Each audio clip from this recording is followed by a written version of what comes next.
मध्य प्रदेश के बहुचर्चित 12 करोड़ के काराधन घोटाले में एक बड़ा खुलासा सामने आया है।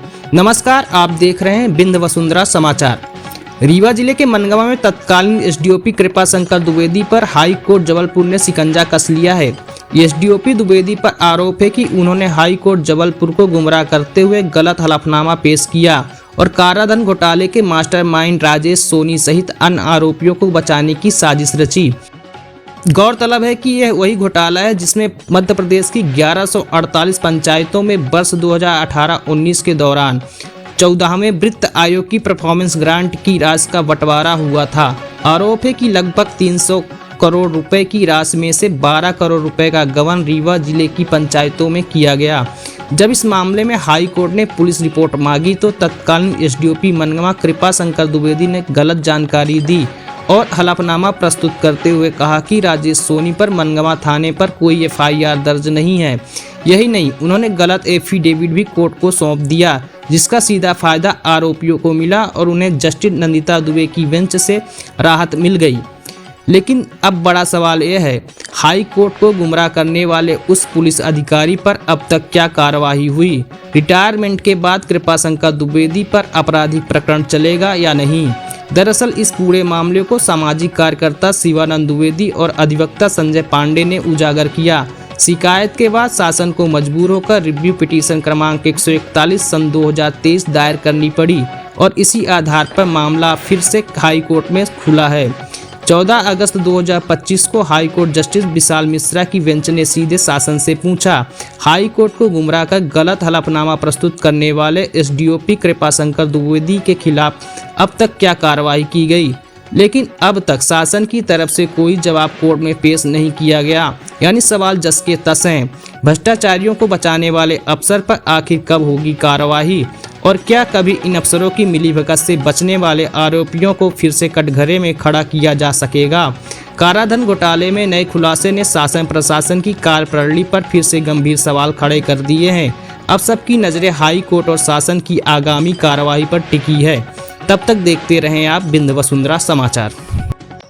देखिए, मध्य प्रदेश की 1148 पंचायतों में 2019 के दौरान 300 करोड़ से संबंधित ये जो राशि 14वें वित्त आयोग की परफॉर्मेंस ग्रांट की दी गई थी, उसको लेकर के घोटाला हुआ था, जिसमें रीवा जिले की 75 ग्राम पंचायतें सम्मिलित थी। उसमें गंगेव जनपद की 38 ग्राम पंचायतें थी।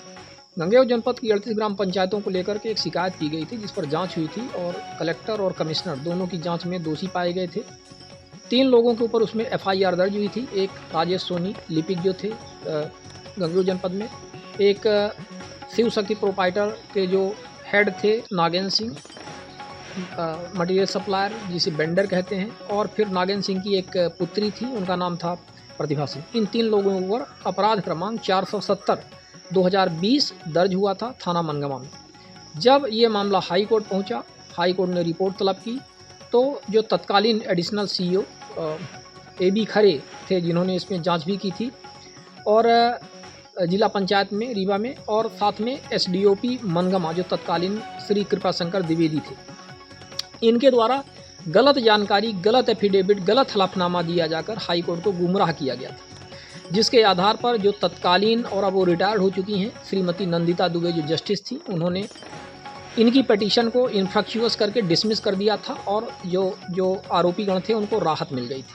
इस मामले को लेकर के हमने मुद्दा उठाया, फिर इस पर हमने कहा कि ये गलत हुआ है, इनके विरुद्ध एफआईआर दर्ज थी, गलत इन्फॉर्मेशन इन्होंने दी, इन्होंने कहा कि एफआईआर ही दर्ज नहीं है। फिर मामले में रिव्यू पिटीशन दायर की गई तत्कालीन सीईओ जिला पंचायत रीवा श्री स्वप्निल वानखेड़े के द्वारा, रिव्यू पिटीशन क्रमांक 141 वर्ष 2023। उसी समय राजेश सोनी के द्वारा भी एक रिव्यू पिटीशन दायर की गई थी 63/2023।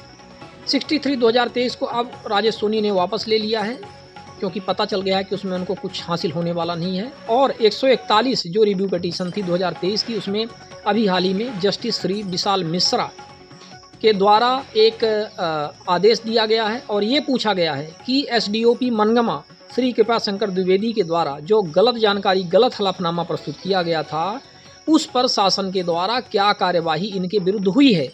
ये पूरी तरह से हाई कोर्ट को गुमराह करने का मामला था, बहुत ही गंभीर मामला था, और आप समझ सकते हैं कि हाई कोर्ट ये जानकारी शासन से मांग रहा है और अभी तक शासन ने ये जानकारी हाई कोर्ट के नहीं दी थी कि उन्होंने इन दोषियों के विरुद्ध, जिन्होंने गलत हलफनामा, गलत जानकारी प्रस्तुत की, इनके विरुद्ध क्या कार्यवाही की और क्यों रिव्यू पिटीशन दायर की गई। मतलब 13 करोड़ 14 करोड़ का घोटाला होता है, वो घोटाला में क्लीन चिट देने का प्रयास करवाया जाता है और दे ही दिया जाता है। यदि हम उस मुद्दे को ना उठाते, बार बार उसको लेकर के पत्राचार और कंप्लेंट ना करते, तो जाहिर है इस मामले में कुछ नहीं होता। तो इस तरह से ये शासन प्रशासन के कारनामे हैं, ये काले कारनामे हैं, ये कुछ भी कर सकते हैं और हाई कोर्ट को भी गुमराह कर सकते हैं और हाई कोर्ट को मजबूरन ये चीज़ें अब प्रशासन से जवाब तलब करना पड़ रहा है। अत्यंत दुर्भाग्यपूर्ण है। ऐसे मामलों में ऐसे लोगों के विरुद्ध कड़ी से कड़ी कार्यवाही की जानी चाहिए। और ये जो लीपापोती का पूरा प्रकरण चलता रहता है कि शिकायतकर्ता, हम लोग शिकायत करते रहते हैं और उन पर ये बार बार इसी तरह से लीपापोती करते रहते हैं, ऐसे लोगों को चिन्हित करके इनके विरुद्ध खास तौर पर कार्यवाही की जानी चाहिए।